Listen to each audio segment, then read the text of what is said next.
You know, when you think about Western civilization and the challenges to Western civilization, you look at what's happening in Europe with the encroachment of jihadist Islam, and you look at some of the things going on in America with Epic City and the whole controversy down there in Texas.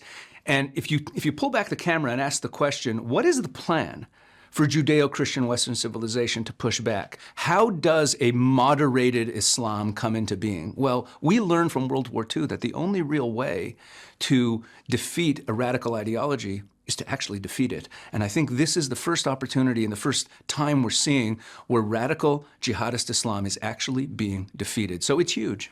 You know, we sit here and I go around the world speaking and talking to people, and everyone's like, oh, it looks like it's going really bad in Israel, but we're sitting here and we see us wipe out Hamas, wipe out the Houthis, wipe out Hezbollah, wipe out Iran.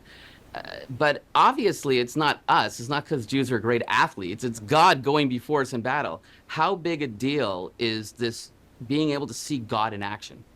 Well, that's what it's all about, Josh. You know, one of the ironies, the biggest irony about the Jewish people, and this comes right from the Bible, is that the purpose of Israel is not Israel.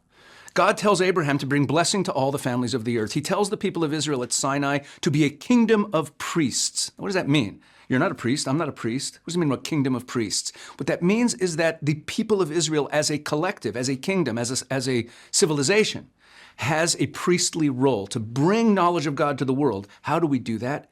God says over and over again in the Bible, when he talks about redeeming the nation of Israel after thousands of years of exile back to our land, and they will know that I am the Lord, over and over again. God reveals himself through the history of the Jewish people. We're just pawns in God's game. But that's what's happening here. God is winning. God is winning. So when people keep their eye on what God is doing with the nation of Israel, God is revealed in the world.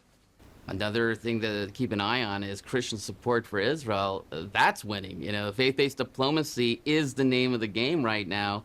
How important is that for Christians to see God's hand in everything that's happening here in Israel? It's everything. Because when Christians refuse to see God's hand on Israel, and we see the pushback right now. Every Christian watching this who's supportive of Israel, who knows that the nation of Israel is still God's chosen and God keeps his covenants, knows that there are many Christians who look at them and think that they're wrong. And they say, no, the Jewish people today aren't the real Jewish people, and this isn't really the hand of God. That pushback, think about this, an argument about what should be geopolitics has turned into an argument about theology. Is God a covenant-keeping God? Or is he not a covenant-keeping God? That's the dispute. So Christians who are supportive of Israel are looking at what God is doing and saying, yes, the Bible is true. God is a covenant-keeping God. If God doesn't keep his covenants to Israel, how do you know he's going to keep his covenants to you? America and Israel back together again. We got to see it a couple weeks ago with the massive attack on Fordow and the other nuclear sites. How important is this for Israel to show the world that the two countries that believe in Judeo-Christian values are now back together in a strong, committed relationship? The Western civilization has been struggling. The whole Red-Green Alliance, I talked before about jihadist Islam, but the other side of what we call the Red-Green Alliance, the Marxist atheists, jihadist Islam and atheist Marxism teamed up against the Jewish people and against God's plan, against Christians too. They hate Christians as much as they hate Jews because they are against the Bible. The last thing that they could handle in the world is the Bible turning out to be true. So they have to oppose Israel.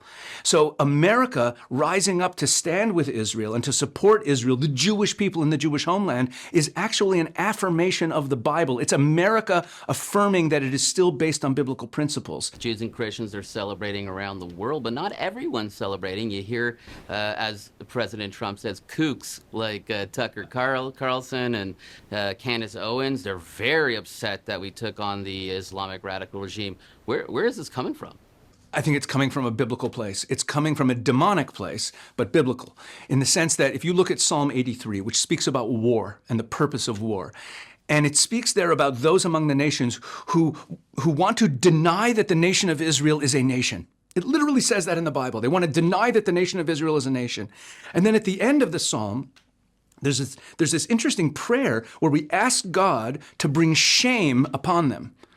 Why do we care if they're shamed? Do I care if my enemies are ashamed? It's enough just to beat them. No, we ask God to shame them because if they're ashamed, it means that they'll recognize the error of their ways. So this goes back to what I said before. They're raising all these anti-Semitic and replacement theology tropes about how the Jewish people aren't really the Jewish people because they're digging in because they can't accept that the Bible is actually true, that God keeps his covenants. Before you leave, be sure to hit that like and subscribe button. Also, we would love to hear how the Lord is moving and touching your heart right now. So be sure to comment below and then share this video with someone you feel needs it just as much as you did.